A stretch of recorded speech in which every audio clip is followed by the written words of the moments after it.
مفتی عارف صاحب کے بیانات کو سننے کے لیے مفتی صاحب کے آفیشیل چینل فیضان عارف آفیشیل کو سبسکرائب کریں۔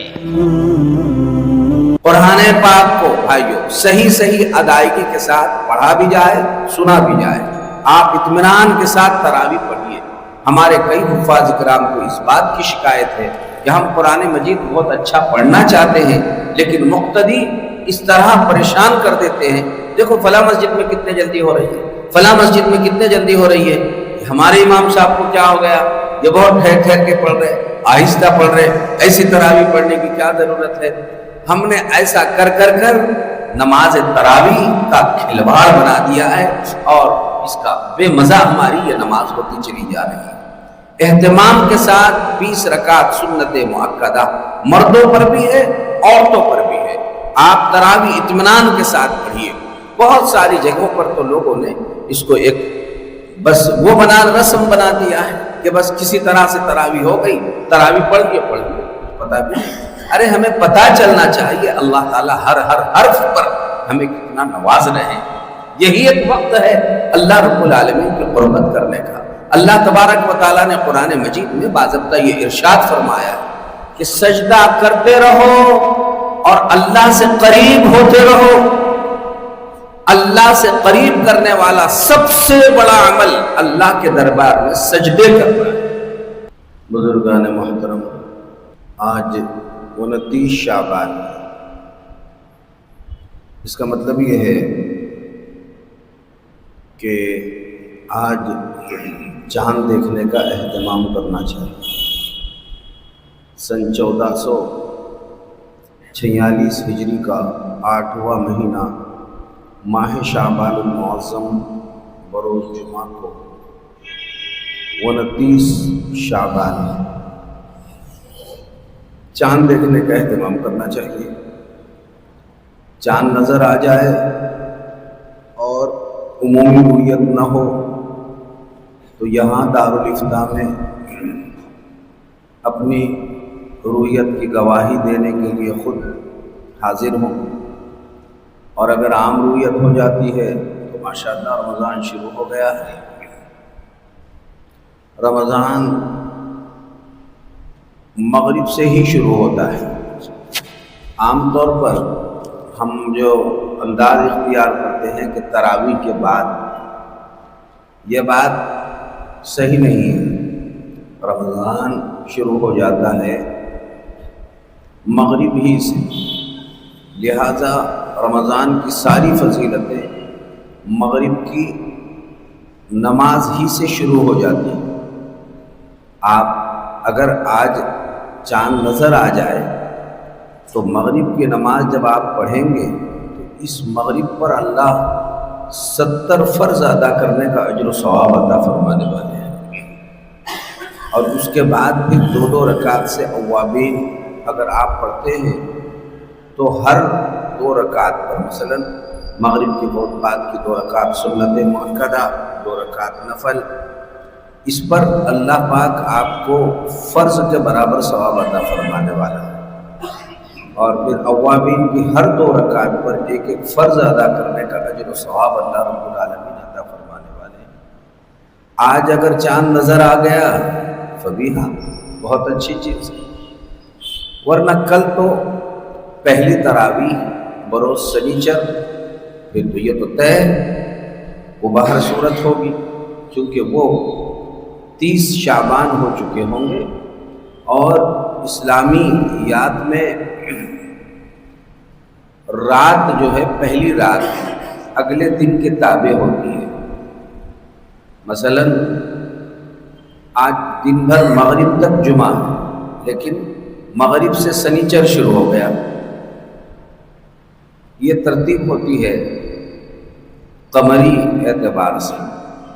بہرحال رمضان کی یہ مبارک ساعتیں ابھی شروع ہونے جا رہی ہیں۔ ہمیں مبارک ماہ میں چند معمولات اور عبادتوں کا خصوصی طور پر اہتمام اور انتظام کرنا ہے، جیسا کہ اس کی بہت ساری تفصیلات اس سے پہلے بھی عرض کی گئی تھی۔ بطور خاص رمضان المبارک میں نمبر 1 دن میں سارے مرد اور عورتوں نے روزہ رکھنے کا بھرپور 100% اہتمام کرنا ہے۔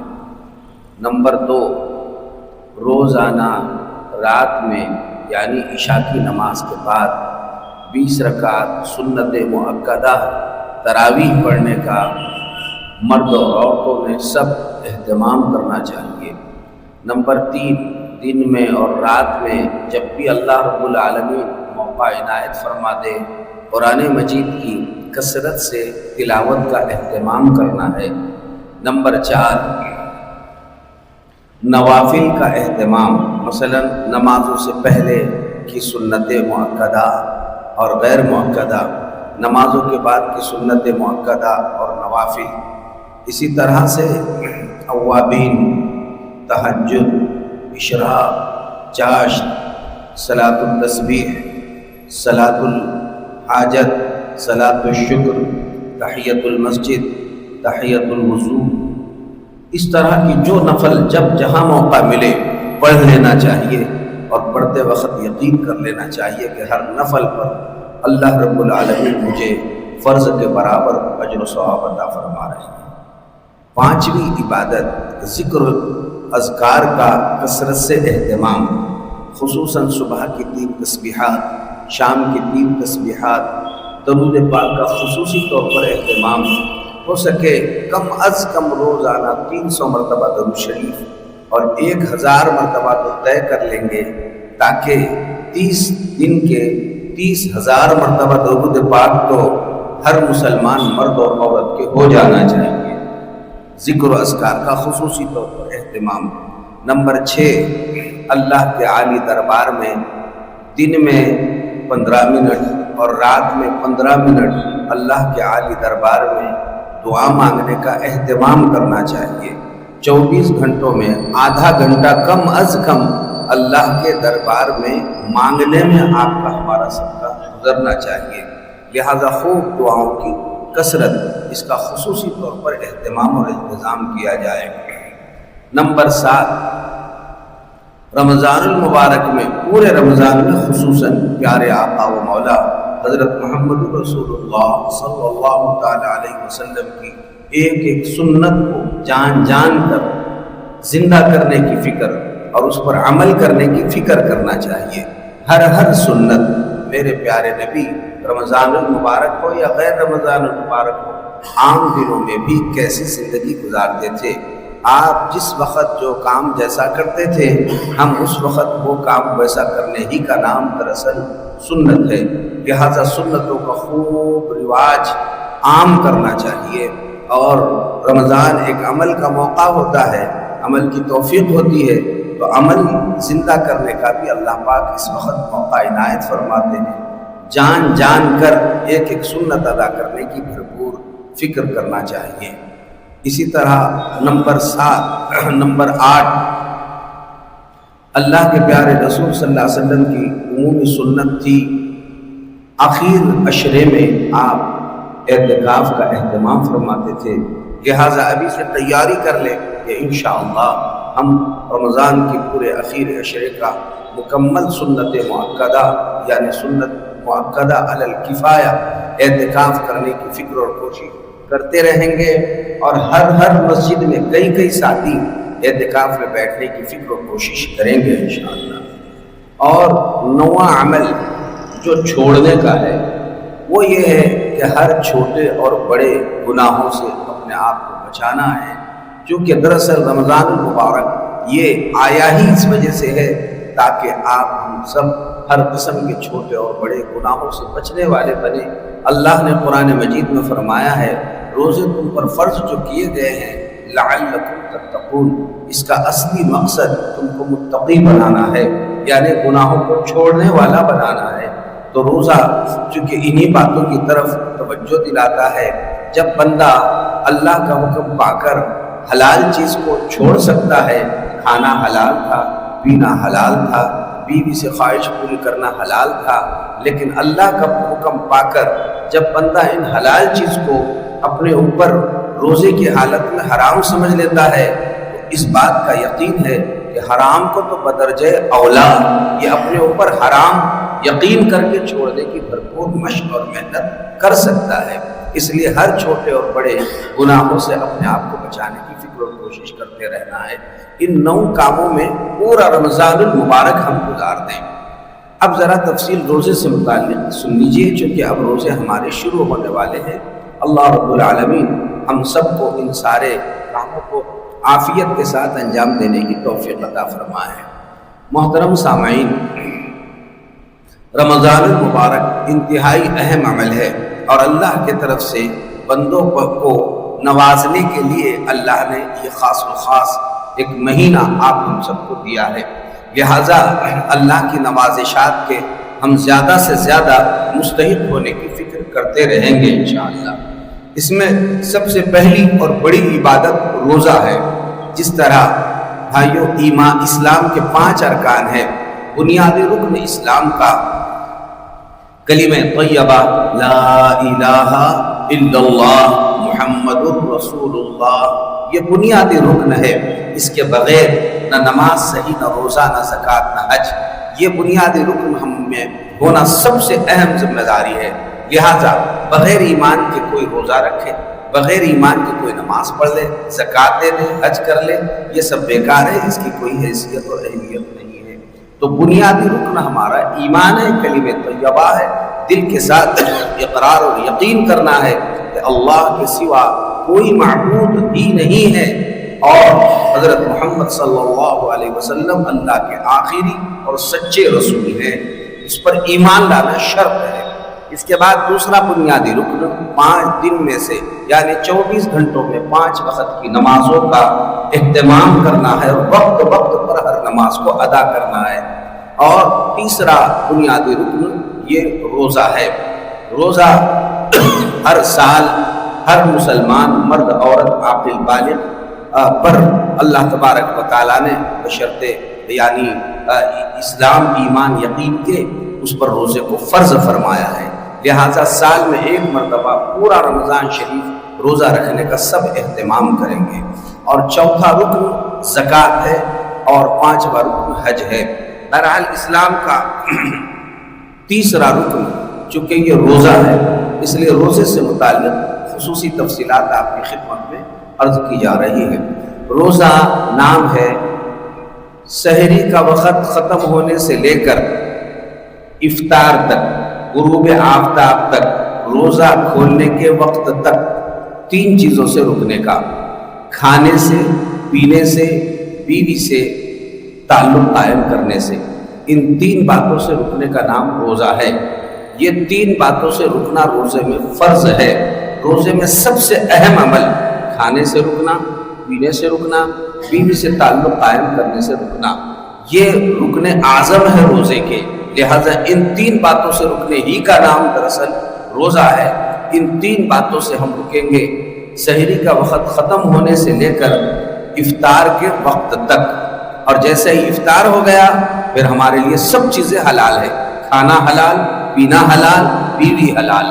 لیکن اتنے وقت میں اب یہ وقت جو ہے ہم برابر اطمینان کر لیں اور اس کے مطابق ہی اپنے وقت کی ترتیب بنانے کی فکریں اور کوششیں کرتے رہیں۔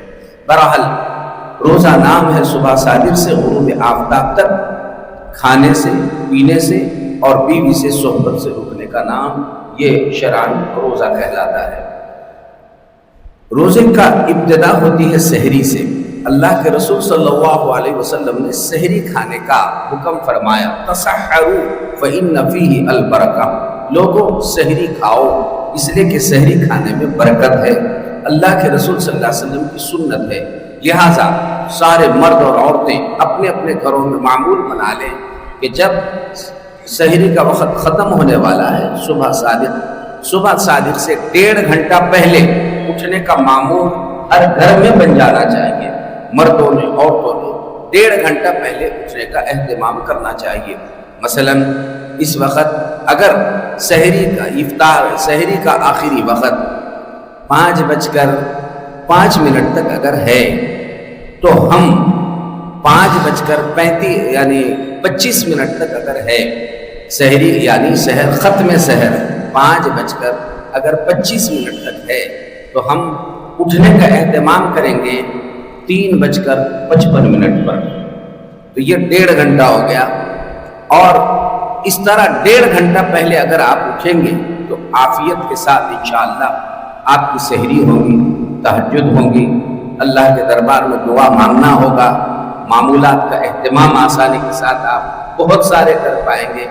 فجر کے بعد سونے کا معمول تو رہتا ہی ہے، اپنے نظام الاوقات میں یہ ترتیب بنا دیں کہ رات میں مجھے ختم سحر سے 1.5 گھنٹہ پہلے اٹھنا ہے۔ اٹھ کر آپ پہلے اچھی طرح وضو بنا لیجئے، وضو بنانے کے بعد 2 رکعت سے آپ 4 رکعت، 8 رکعت، 12 رکعت تہجد کی نماز پڑھنے کا اہتمام کیجیے، اور اس کے بعد پھر آپ سنت کے مطابق سحری کھانے کے لیے بیٹھ جائیے۔ اور پھر اب یہ جو وقت اور بچ گیا ہے، اب یہ ما بقیہ وقت اللہ کے دربار میں دعا مانگنے میں اور قرآن پاک کی تلاوت میں آپ استعمال کر لیجیے۔ تو اس طرح آپ کے بہت سارے معمولات عافیت کے ساتھ ہوں گے، بشرطے کہ آپ روزانہ 1.5 گھنٹہ پہلے سحری سے مرد اور عورتیں اٹھنے کا اہتمام کریں۔ تو سحری کھانے میں خوب برکت اللہ کے رسول صلی اللہ علیہ وسلم نے ارشاد فرمائی ہے۔ روزہ بغیر نیت کے صحیح نہیں ہوتا ہے، لیکن نیت کرنے کے لیے زبان سے کوئی مخصوص الفاظ ادا کرنا ضروری نہیں ہے۔ اگر آپ نے سحری کھا لی، بس اسی کا نام سحری ہے، یہی نیت ہے، اسی سے روزہ شروع ہو جاتا ہے۔ آپ نے سحری کھا لیا اور بس یہی سحری ہو گئی، لیکن کوئی کہنا چاہتا ہے بس وہ یہ کہے میں رمضان کا روزہ رکھتا ہوں، ہو گئی نیت۔ اس کے لیے اصوم غد بصوم رمضان للہ تعالی، یہ سب اعلان کرنا، زبان سے دہرانا، پڑھنا، یہ سب غلط ہے، اس کی قطعاً ضرورت نہیں ہے۔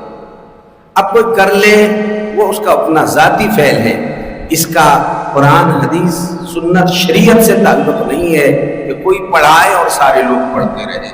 لہٰذا صرف سحر کے ختم پر اس طرح اعلان ہونا چاہیے کہ بھائی ابھی جو ہے سحر کا وقت ختم ہو گیا، اپنی اپنی نیت کر لیجئے، بس مائک بند کر دینا چاہیے۔ یہ باضابطہ اعلانات اور ترتیبات چلتی رہے، یہ سب غلط ہے، غلط ہو رہا ہے۔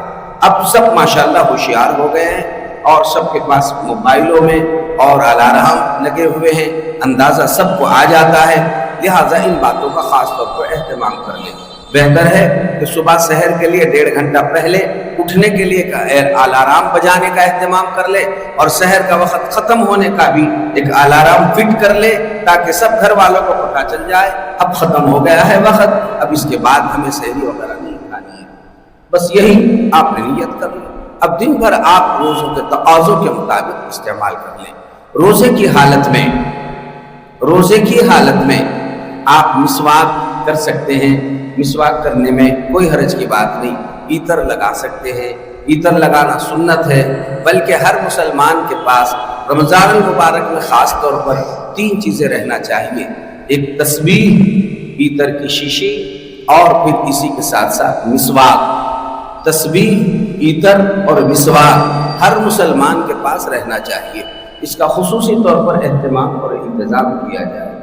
کلی کرنے میں کوئی حرج کی بات نہیں ہے، کلی وغیرہ کی جا سکتی ہے، سر میں تیل ڈالا جا سکتا ہے، سرما تو رات میں ہی پہننا سنت ہے اس لیے، لیکن اگر کوئی دن میں بھی پہنے تو اس پر بھی روزے میں کوئی اثر نہیں پڑتا ہے۔ اسی طرح سے لہٰذا روزے کی حالت میں اگر ہمیں ان چیزوں کی ضرورت پڑ رہی ہے تو ان چیزوں کو استعمال کیا جا سکتا ہے، لیکن روزے میں اگر کسی شخص نے کلی کر رہا تھا اور اچانک پانی کا چاہے ایک قطرہ سے ہی یا اپنے پیٹ میں اتر گیا تو اس سے روزہ ٹوٹ جائے گا۔ اسی طرح سے اگر اس نے جان بوجھ کر کوئی چکھنے کی چیز منہ میں رکھ لیا اور اتر گئی، اس سے بھی روزہ ٹوٹ جائے گا۔ اسی طرح بیوی سے وہ بس بات چیت کر رہا تھا، قریب ہو رہا تھا، اور اسی حالت میں اس کو اگر احتلام ہو گیا، اس سے بھی روزہ ٹوٹ جائے گا، روزہ ٹوٹ جائے گا۔ لیکن بیوی سے اگر تعلقات قائم کر لیا باضابطہ تو دونوں کا روزہ بھی ٹوٹ گیا، اور اب اس پر قضا بھی اور کفارہ بھی لازم ہوگی۔ رمضان کے بعد ایسے شخص کو روزے کی حالت میں ایسا کیوں کیا؟ اس وجہ سے دونوں پر ضروری ہے کہ رمضان کے بعد مسلسل 2 مہینے کے روزے رکھ کر اس کا کفارہ ادا کریں۔ ایک روزہ جان بوجھ کر اس طرح توڑنے کا کفارہ، روزے کی حالت میں جان بوجھ کر کھایا، روزے کی حالت میں جان بوجھ کر پیا، روزے کی حالت میں بیوی سے صحبت کر لیا اور جان بوجھ کر کیا، تو اس کا کفارہ یہ ہے مسلسل 2 مہینے تک روزے رکھے، ایک دن بھی بیچ میں ناغا ہو گیا پھر سے 2 مہینے روزے رکھے، یہ اس کا کفارہ ہوتا ہے۔ لہذا روزوں کا خصوصی طور پر اہتمام کرنا چاہیے۔ شام کے وقت جب افطاری کا وقت آئے، اپنی حلال چیز سے افطار کیجیے، اپنی کھجوروں سے، آپ کے پاس ہے تو کسی کو اور کرا دیجئے، کوئی حرج کی بات نہیں، آپ دوسروں کی کھجور سے بھی کر سکتے ہیں، دوسروں کو بھی ثواب کمانے کا موقع دے، خود بھی ثواب کما لے، اور ایک دوسرے کے لیے ہدایت تحائف افطاری وغیرہ دینے لینے میں کوئی حرج کی بات نہیں، بشرطے کہ ہم حق حلال کھائیں، حق حلال کھلائیں، خود کے روزے بھی خراب نہ کریں، دوسروں کے روزوں کو بھی خراب نہ کرائیں، بلکہ ان باتوں کا خاص طور پر اہتمام اور انتظام کیا جائے۔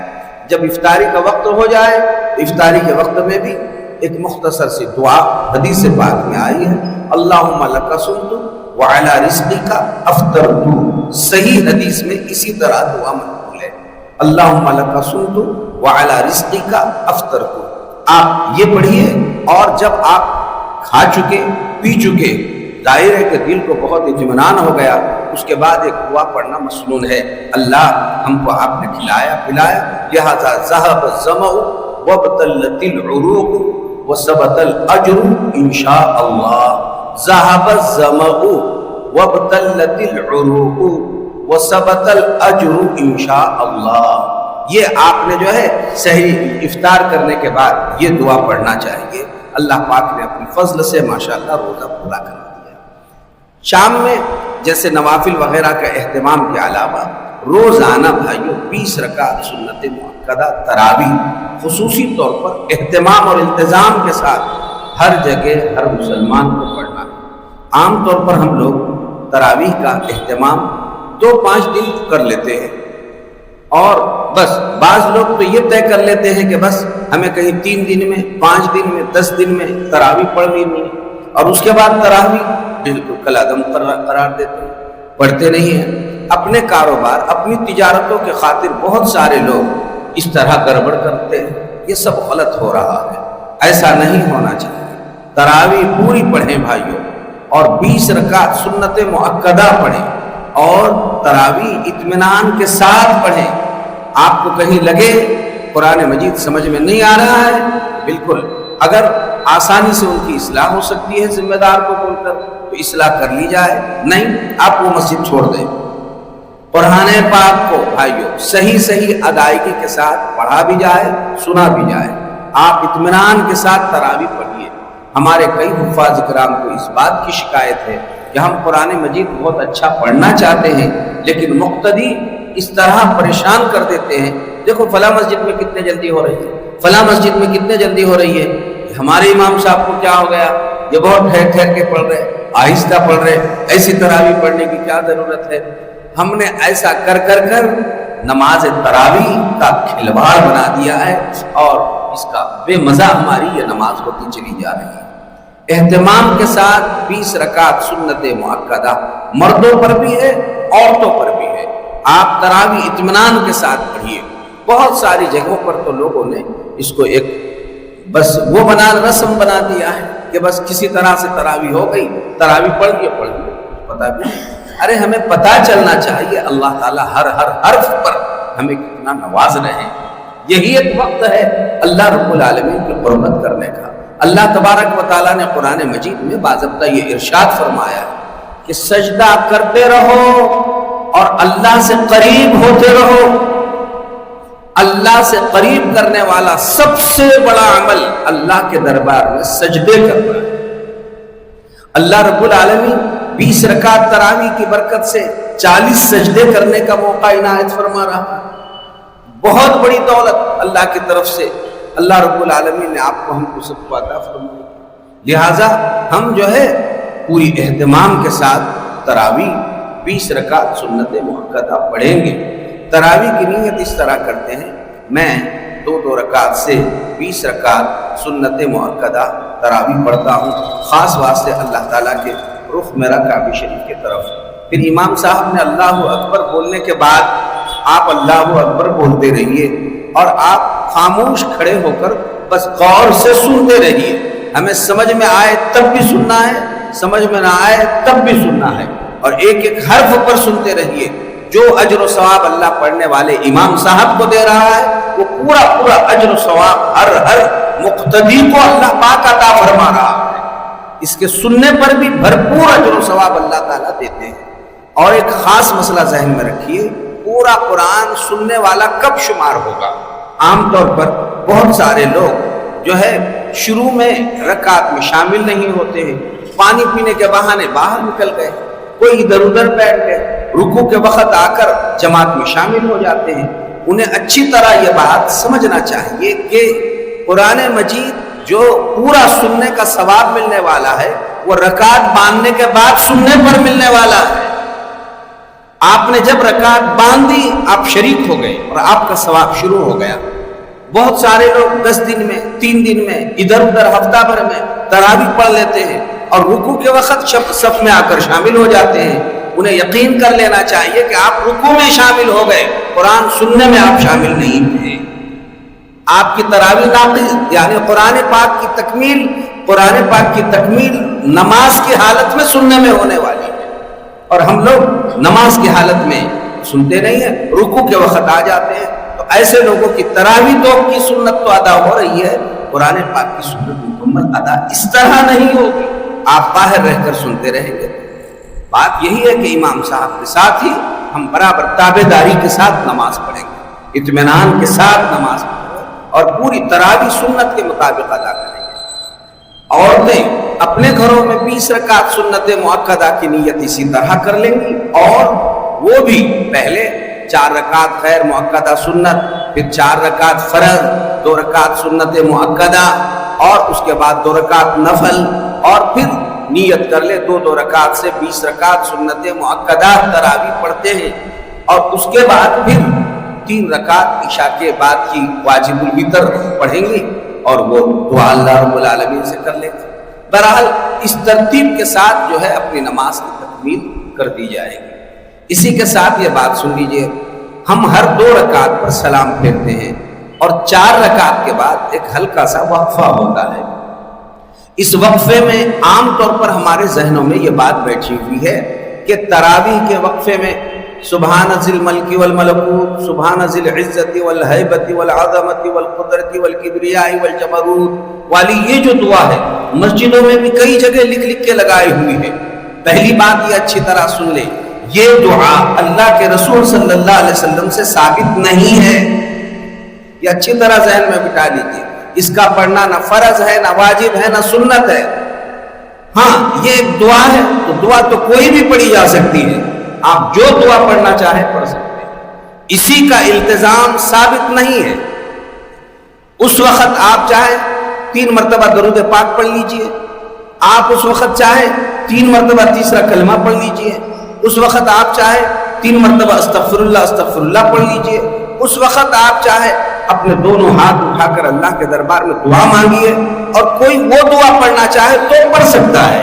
لیکن اس کو لازم سمجھنا، سنت سمجھنا یہ غلط ہے. یہ دعا جو پرچوں میں لگا کر کئی مسجدوں میں دیوار پر لگائی ہوئی ہے تو یہ کہیں حدیث پاک سے ثابت نہیں ہے، بلکہ ایک دعا ہے جو چلی ہوئی ہے. کوئی پڑھنا چاہے پڑھیں، لیکن سنت سمجھ کر نہ پڑھیں. اس وقت آپ 3 مرتبہ استغفر اللہ پڑھیے، 3 مرتبہ درود ابراہیم پڑھیے. آپ اس وقت جو ہے جو پڑھ سکتے ہیں پڑھیے، اور آپ چاہے اپنی دعا مانگتے بیٹھیے. اس وقت جو چاہے آپ نیک عمل کر سکتے ہیں، اور کچھ نہیں پڑھنا ہے آپ خاموش بھی بیٹھ سکتے ہیں. یہ جلسے استراحت ہے، یعنی سکون اور آرام کے لیے بیٹھے ہوئے ہیں. آپ چاہے خاموش بیٹھنا چاہے تو بھی کوئی حرج کی بات نہیں، لیکن یہ پڑھ لیں آپ تو لازم سمجھ کر اور ضروری سمجھ کر نہ پڑھا جائے. باقی یوں کوئی پڑھنا چاہے تو گنجائش ہے، لیکن اسی کا اتنا اہتمام ہمارے یہاں جو ہوتا ہے، باضابطہ مسجدوں کی مغربی دیوار پوری اسی سے لگائی ہوئی رہتی ہے. تو آپ یہ مسئلہ بھی عام کر دیجیے کہ بھائی ہم اس میں درود پاک بھی پڑھ سکتے ہیں، تیسرا کلمہ بھی پڑھ سکتے ہیں، اللہ سے دعا مانگنے کا اہتمام بھی کر سکتے ہیں، اور آپ اس معاملے میں کوئی قرآن پاک کی کوئی آیت بھی تلاوت کر سکتے ہیں، اور کچھ نہیں پڑھنے کو طبیعت چاہ رہی خاموش بھی بیٹھ سکتے ہیں، کوئی حرج کی بات نہیں۔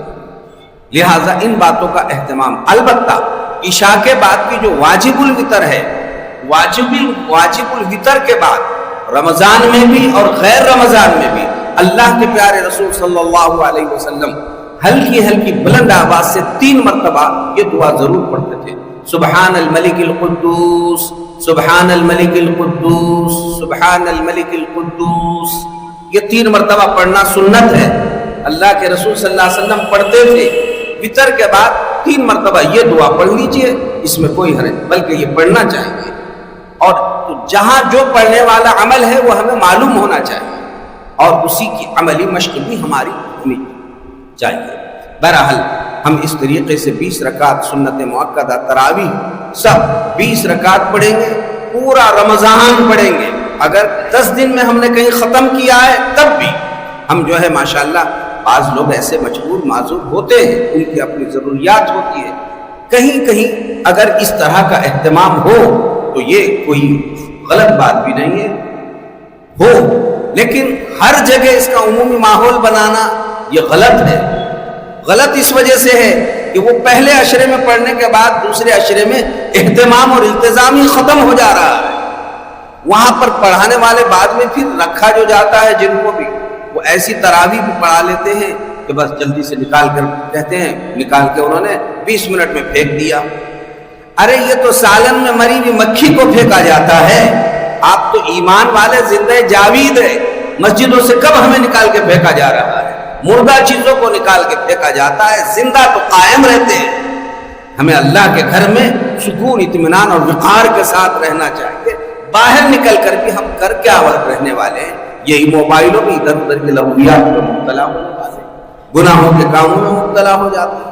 اس سے اچھا تو کچھ وقت اللہ کے گھر میں ہمارا گزرے، ان باتوں کی فکر اور کوشش رہنا چاہیے۔ خاص طور پر بھائیوں، ان باتوں کے ساتھ ہمارا رمضان المبارک گزرنا چاہیے۔ رمضان بہت اہم موقع اللہ رب العالمین نے آپ کو، ہم کو سب کو دیا ہے۔ بھائیوں، اس کا خصوصی طور پر اہتمام کیجئے، اللہ سے اپنا خصوصی تعلق جوڑنے کی فکر کرتے رہیے، اور چلتے پھرتے سب ہر وقت لا الہ الا اللہ، لا الہ الا اللہ، لا الہ الا اللہ، استغفر اللہ، استغفر اللہ، استغفر اللہ، ہر وقت ہر ایک کے زبان پہ رہے گا انشاءاللہ۔ ہم کام میں ہیں، تجارت میں ہیں، کاروبار میں ہیں، مزدوری میں ہیں، ٹھیک ہے، زیادہ قرآن پاک بھی نہیں پڑھا جاتا ہے، تب بھی ذکر تو سب کر سکتے ہیں، ہر حالت میں کر سکتے ہیں، ہر ایک کر سکتا ہے، ہر جگہ کر سکتا ہے، ہر حالت میں کر سکتا ہے۔ لہٰذا سب نے اس کا خصوصی طور پر اہتمام اور التزام، ذکر اللہ کا خوب اہتمام، لغویات سے اپنے آپ کو بچانے کی بھرپور فکر، خاص طور پر موبائل میں اس بات کا اہتمام کیا جائے کہ میرا فون جو ہے صرف آنے اور جانے کے حد تک رہے گا۔ اب انٹرنیٹ ایسے وعدے کرو کہ پورا رمضان اس کا کھلا نہیں رہے گا انشاءاللہ۔ یہ سب لغویات میں جا کر ہمارا سب روحانیت، نورانیت تباہ برباد ہو جاتی ہے۔ ادھر ادھر کی بیٹھکوں سے، پیپر پڑھنے سے، خبریں سننے سے بھی رمضان میں پرہیز کریں گے۔ اب ہمارا معاملہ اب موبائلوں کو دیکھتے بیٹھنے کا نہیں، کلام اللہ کو دیکھتے بیٹھنے کا ہے، دعاؤں کے لیے ہاتھ اٹھانے کا ہے، صدقہ خیرات کرنے کا ہے، رجوع اللہ کا ہے۔ ہم پورے سارے ساتھی طے کر لیں پورا رمضان بھر، بلکہ اس کی دعوت چلا لے کہ انشاءاللہ اب ہم جو ہے اس کا نیٹ، انٹرنیٹ مستقل طور پر بند رہے گا، اور اب صرف یہ موبائل ہمارا آنے والی اور جانے والی خبروں کے لیے رہے گا، اور اسی میں ہم بس اس کو استعمال کرتے رہیں گے، اور اس قسم کے لغویات میں ہم مبتلا نہیں ہوں گے۔ کہاں کیا ہو رہا ہے، کیا ہے، یہ سوچ سوچ کر بھائیوں آنے والے رمضان ہمارے ایسے ہی ضائع ہوتے چلے گا۔ فکروں کے ساتھ اور انشاءاللہ طے کریں گے اس وقت کا رمضان ایک مثالی رمضان گزاریں گے انشاءاللہ۔ اللہ مجھے بھی ہم سب کو خوب کہنے سننے سے زیادہ بھرپور عمل کرنے کی توفیق عطا فرمائے۔ وآخر دعوانا